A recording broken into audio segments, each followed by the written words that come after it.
A tiny mistake. A collapsed cake. They sit side by side in your kitchen cabinet.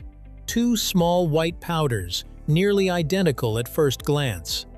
But choose the wrong one just once, and your fluffy pancakes can turn dense, your muffins flat, your cake disappointingly heavy.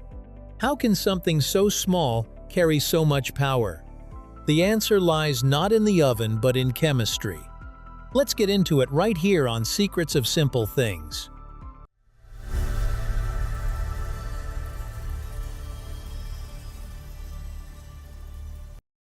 Same appearance, completely different chemistry.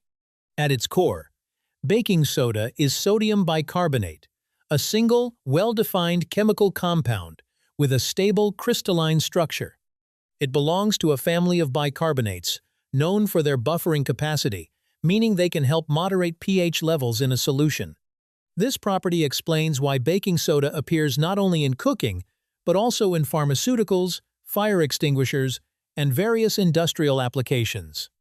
Its simplicity is precisely its strength. One compound, predictable behavior. Because it is chemically pure, baking soda gives the baker a high degree of control. It does not introduce acidity on its own, nor does it significantly alter flavor unless used in excess. Instead, it responds to the ingredients already present in the recipe. Its performance depends entirely on its environment, the balance of moisture, acidity, and proportion within the batter. Baking powder, by contrast, is not a single substance, but a formulated product. It is carefully proportioned and stabilized to deliver consistent performance under typical baking conditions. The starch it contains is not merely filler. It serves a functional purpose by absorbing ambient moisture and preventing premature interaction between the alkaline and acidic components during storage. The acidic salts in baking powder are also selected for their stability and solubility. Different formulations may rely on acids that dissolve at different rates, contributing to predictable behavior once incorporated into a mixture. This design makes baking powder less dependent on the natural acidity of a recipe and more internally regulated. It functions as a self-contained leavening system. In practical terms, baking soda is context-dependent. Its effectiveness relies on the composition of the surrounding ingredients. Baking powder is composition-dependent. Its effectiveness is built into its own balanced formula. They may share the same fine white appearance in a measuring spoon, but one is a pure compound awaiting the right conditions, while the other is an engineered blend designed for consistency. What appears interchangeable at first glance is, at the molecular level, fundamentally different in structure, design, and function. From scientific discovery to a kitchen revolution. Before chemical leavening agents, baking depended mostly on yeast. The process required time, patience, and a bit of luck.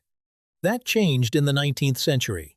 In 1846, baking soda was commercially produced in the United States, a product that would later become widely associated with Arm & Hammer.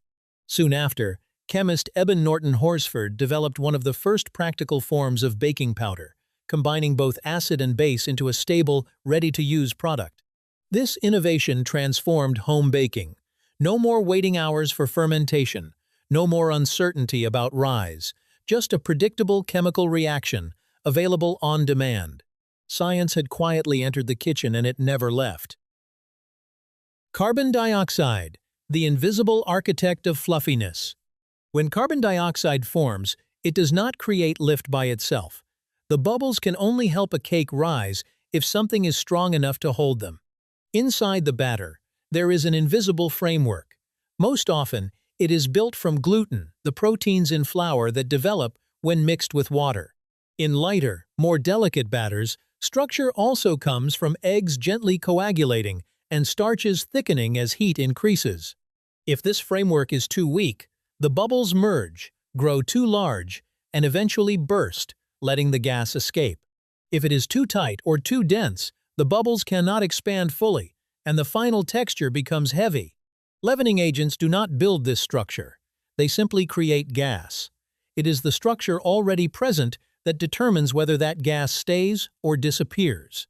This is why balance matters so much. Sugar softens the mixture and changes how thick it feels. Fat coats flour particles and weakens gluten, creating tenderness. Eggs provide stability and help set the shape as heat rises. Even the thickness of the batter influences what happens next. In a thin mixture, bubbles travel upward quickly and escape.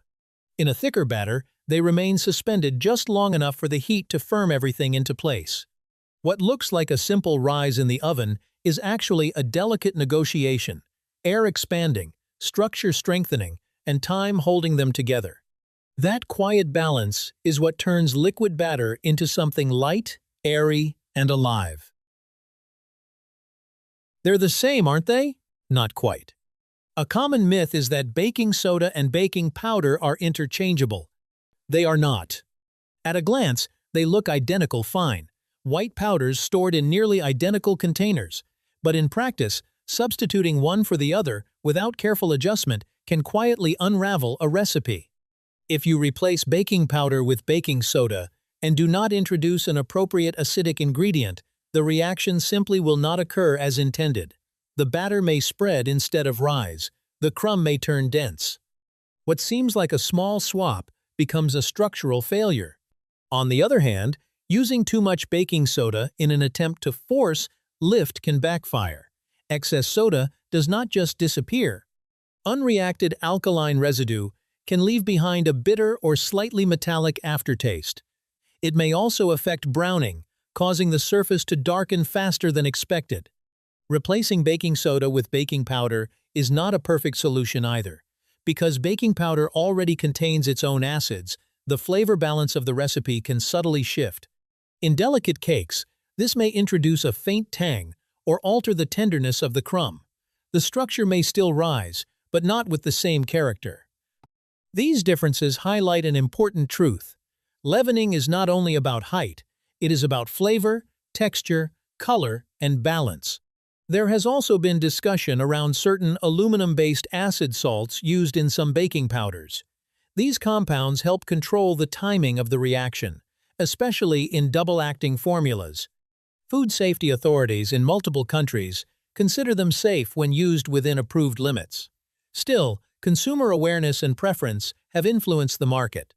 Many manufacturers now produce aluminum-free baking powders, responding to demand for cleaner labels and perceived simplicity. The science has not fundamentally changed, but perception has. Even in something as small as a spoonful of leavening agent, chemistry, regulation, industry, and consumer trust intersect. What sits quietly in a kitchen cabinet carries not only chemical function, but decades of refinement, debate, and evolving public opinion. In the end, baking is never just about ingredients. It is about understanding what each one is designed to do and respecting the invisible roles they play. From oven science to everyday life, the simplicity is precisely its strength. Baking soda has long stepped beyond the boundaries of baking. Its fine, crystalline texture gives it a gentle abrasiveness strong enough to lift stains, yet mild enough not to scratch most surfaces. In water, it creates a slightly alkaline solution that helps dissolve grease and neutralize acidic odors. That is why it lives in so many corners of a home. It scrubs sinks without harsh fumes. It freshens refrigerators by quietly balancing odor-causing compounds in the air. It absorbs lingering smells from shoes, carpets, and trash bins not by masking them, but by chemically interacting with them. Its simplicity is precisely its strength. One compound, many uses, reliable, inexpensive, stable on the shelf for years. The invention that made baking accessible. Baking powder, by contrast, remains devoted to a single stage, the oven. It was designed for predictability. In cakes, pancakes, muffins, and quick breads, it offers something home cooks value deeply: consistency. No guesswork about acidity. No need to balance ingredients perfectly. Just measured lift, built into the formula itself. This reliability changed home baking. It made recipes more forgiving. It allowed beginners to succeed. It supported the rise of packaged cake mixes and standardized cookbooks. In many ways, baking powder helped democratize baking. Together, baking soda and baking powder show how chemistry quietly shapes everyday life. One cleans the visible world around us, the other transforms texture and structure inside the oven. Both work without spectacle. In a modern kitchen, convenience and science move together. A simple spoonful of white powder carries with it decades of chemical understanding, industrial refinement, and culinary evolution. What appears ordinary is, in truth, carefully engineered simplicity. And perhaps that is the quiet beauty of it, science, folded gently into daily routine. Small reactions, bigger lessons. Baking soda and baking powder remind us of something simple yet profound. Small differences matter. Two powders that look the same can behave in entirely different ways. One needs partnership, the other is self-contained. One reacts instantly, the other waits for heat. In the kitchen, as in life, understanding the nature of what we use changes the outcome. Precision creates possibility, balance creates structure, and invisible reactions often shape the most visible results. What seems ordinary can carry quiet complexity, and what feels routine may in fact be carefully orchestrated science. When we pause to understand the why behind the recipe, we begin to see everyday objects differently, not as trivial tools, but as stories of chemistry, history, and human ingenuity. Stay curious about the simple things. If you enjoyed uncovering the science hidden inside something as ordinary as baking powder, imagine how many other everyday objects are quietly waiting to be understood. Stay curious. Look closer. And the next time something rises in your oven, remember, it is not magic. It is a reaction. And there are many more secrets of simple things still to explore.